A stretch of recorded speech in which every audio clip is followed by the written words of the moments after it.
These are images that are no longer published in North Korea today. You may find these images confusing. Why are there images of Kim Il-sung and Stalin under the South Korean flag?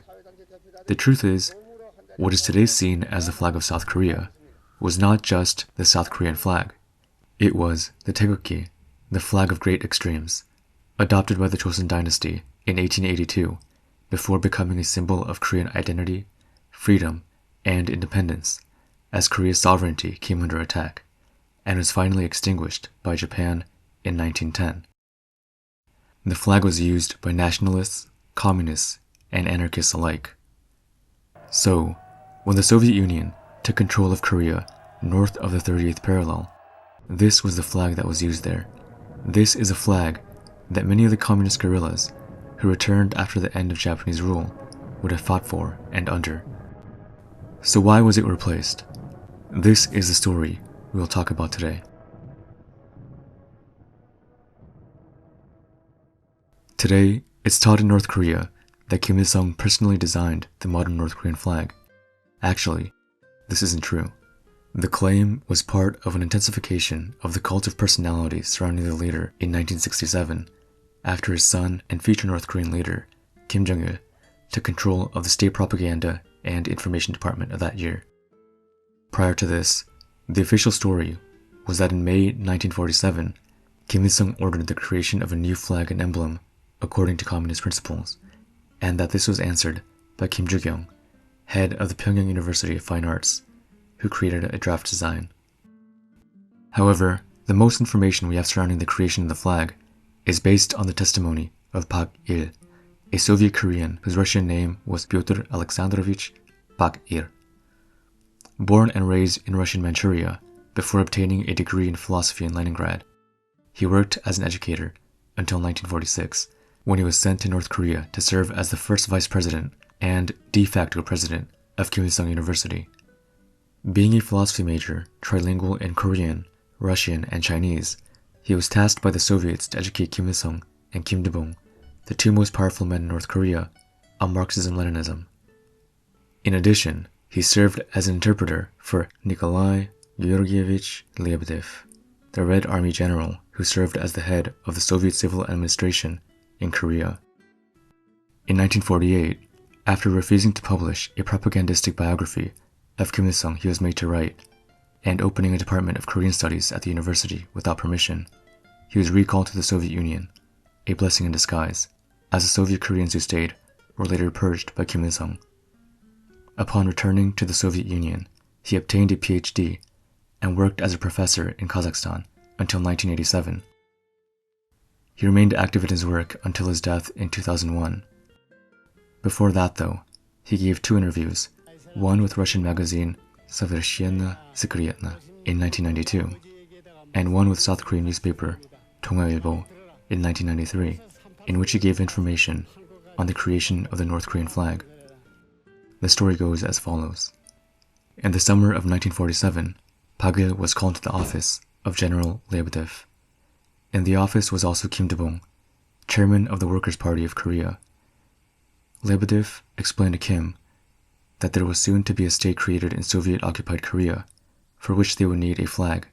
He thus wanted Kim to explain the meaning of the Taegeukgi, and whether it should be kept as the national flag. Kim began explaining in detail the meaning behind the flag, talking about the Book of Changes, Yin and Yang, the 8 trigrams, how it reflected Korea's traditions, etc., and how it should remain the flag of Korea. Tired of this lecture, Lebedev interrupted him, shouting, "That's nonsense. Superstition. Really, wasting so much time on this crap." Colonel Belasanov, who was present with an aide, snickered in agreement, saying that it all just sounded like legends. Some months later, at the end of 1947, or the beginning of 1948, a design for a new flag came in from Moscow. It came with an explanation of the symbolism written in Russian, which Pak was made to translate into Korean for the others in Pyongyang. Pak did not know who designed the flag. This was to become the new flag for the Democratic People's Republic of Korea. Considering that by the time he gave these interviews, nearly half a century had passed since he had translated the document, he did not remember all of the original symbolism and meaning behind the design. However, what he did remember is nonetheless fascinating. The new flag was meant to be hoisted vertically. The red band in the center represented Communist Korea, surrounded on its sides by the yellow NECs, represented in blue. The white stripes represented keeping true to the purity of communism. Chung Sang-jin, another Soviet Korean who had previously served as Vice Minister of Culture and Propaganda in North Korea and was residing in Alma-Ata, now Almaty, at the time of the interview, corroborated Pak's story. Socialist states saw a significant expansion after the end of World War II. The Soviet Union exerted significant influence upon the states that it occupied in Eastern Europe. However, none of these states underwent the same complete vexillological redesigns that North Korea did. Poland and Czechoslovakia's flags stayed the complete same, while the rest simply had a new symbol attached to their old flag. Cuba, after its revolution, didn't change its flag either. Things were different further east. The Soviet Union's flag was completely different from that of Russia. China and Vietnam's flags were also completely redesigned. Mongolia had a redesign as well, but retained the Soyombo symbol. North Korea was different though, because it was the only country that did not design its own flag, and the redesign seems to have been imposed from above. As expected, not everyone agreed with adopting a new flag. This led to what was perhaps the only open questioning of a governmental decision in the North Korean parliament. Jung Jae-yong, a member of the North Korean People's Assembly, said, "I would like to submit an opinion on the question of the national flag. I propose that the Taegeukgi be retained. The Taegeukgi was the manifestation of the hopes and dreams of our people. Even when our people suffered under Japanese oppression, they cherished the Taegeukgi and longed for the day where they could once again proudly raise it. On August 15th, 1945, our country was liberated by the great Soviet Army. All Koreans, be they young or old, men or women, were so overwhelmed with the joy of liberation that all they knew was to raise the Taegeukgi, which had represented our hopes, and wave and shout, 'Hurrah! Manse!' until we shook the heavens. People went door to door, flying the Taegeukgi from every house. On every important occasion, and in all major buildings, the Taegeukgi was always hoisted together with the great red banner of the Soviet Union, and a Taegeuk emblem is a part of the headgear of our people's army and security troops as well. All this is because the Taegeukgi is dear to our people. They love this flag. They think about it with great care. And not only Northern Koreans, but Southern Koreans too, love the Taegeukgi. Hence, this flag may become a weapon by which we will achieve unification.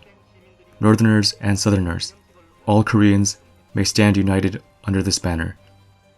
Therefore, I submit the proposal to retain the Taegeukgi." Kim Tu-bong, who had previously supported retaining the Taegeukgi, seemed prepared for this kind of resistance. He responded with a very lengthy criticism of the flag he once cherished, which the scholar Fyodor Tertitsky summarizes into 6 main points. 1. A new country needs a new flag, and the old Taegeukgi does not comply with the idea of a new democratic country. 2. The old flag's major concepts are yin and yang, and trigrams from the Book of Changes. It is based not on science, but rather East Asian cosmology. 3. Yin and yang was a symbol of the monarchy, and the Lee dynasty in particular, and should not be kept in a republic. 4.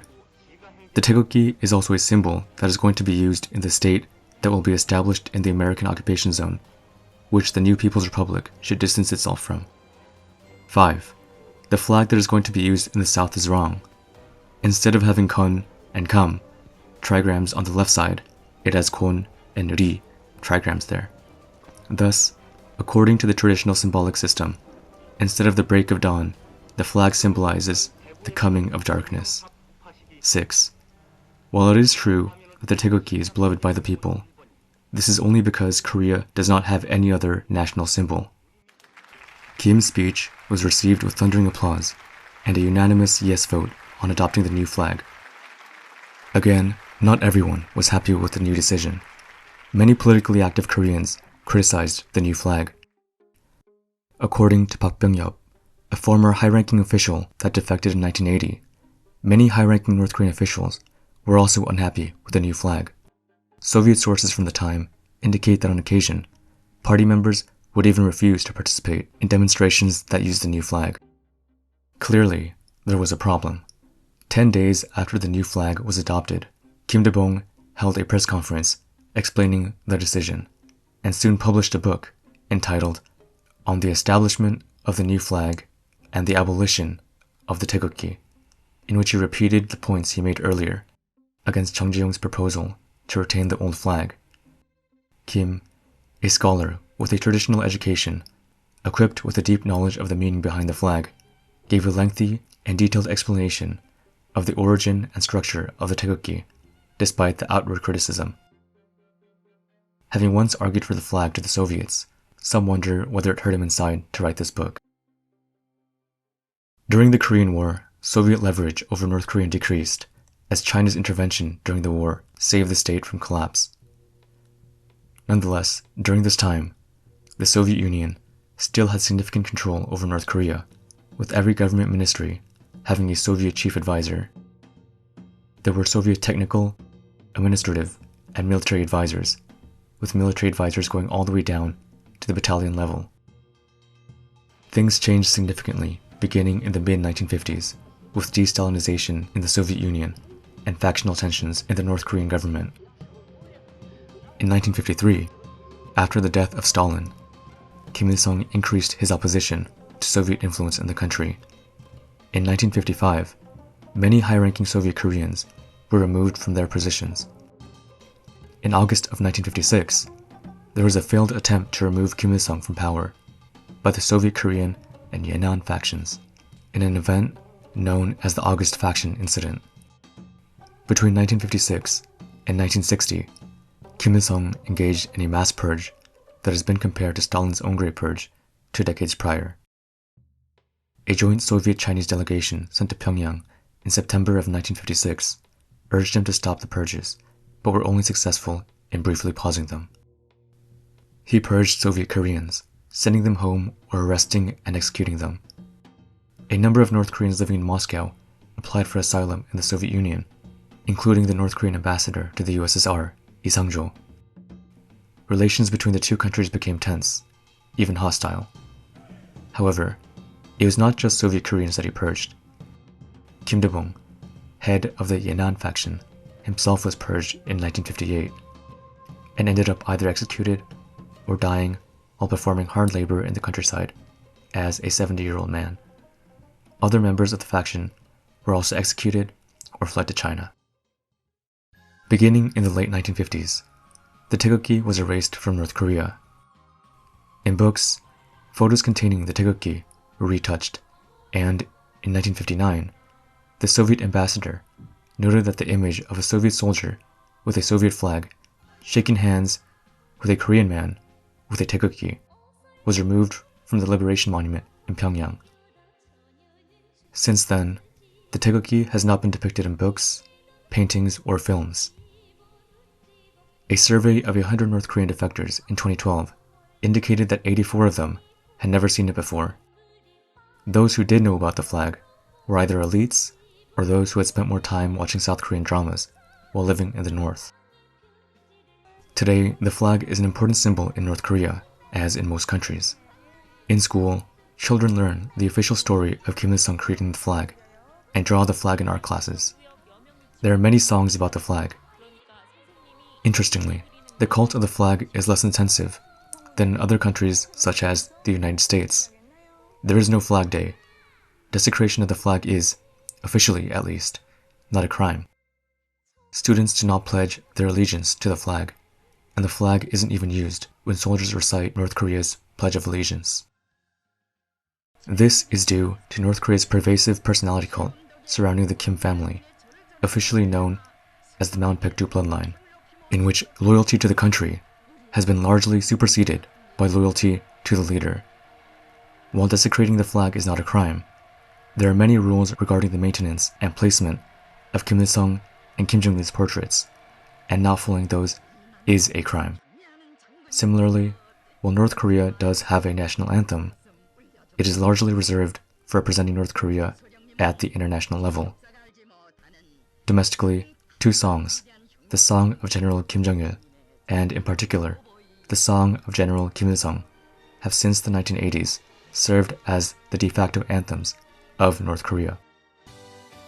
Things have begun to change since Kim Jong-un has come to power. He appears committed to creating a new sense of nationhood in North Korea. Early in 2024, Kim Jong-un officially stated that the DPRK was no longer committed to reunification, which he declared was no longer possible through peace or necessary. Since then, North Korea has engaged in a massive campaign to erase references to reunification and a single Korea. References were removed from old articles in the Rodong Shinmun, Air Korea's logo, the lyrics of the national anthem, and many other things. Since the late 2010s, national symbols such as the flag and the anthem have also greatly increased in importance at official events. Today, in 2025, North Korea has used its flag for 76 years, a full decade longer than the Taegeukgi would have represented Koreans there. North Koreans are no longer familiar with the Taegeukgi and only know it as the flag of an enemy, if they know it at all. With the changes that are occurring under Kim Jong-un, I think it's likely that many North Koreans are, or will grow to be, just as loving of their new flag as they once were of the old Taegeukgi. Thanks for watching. If you liked the video, please remember to like, subscribe, and leave a comment for the algorithm. Also, please make sure to press the bell to receive notifications whenever I release a new video. See you next time.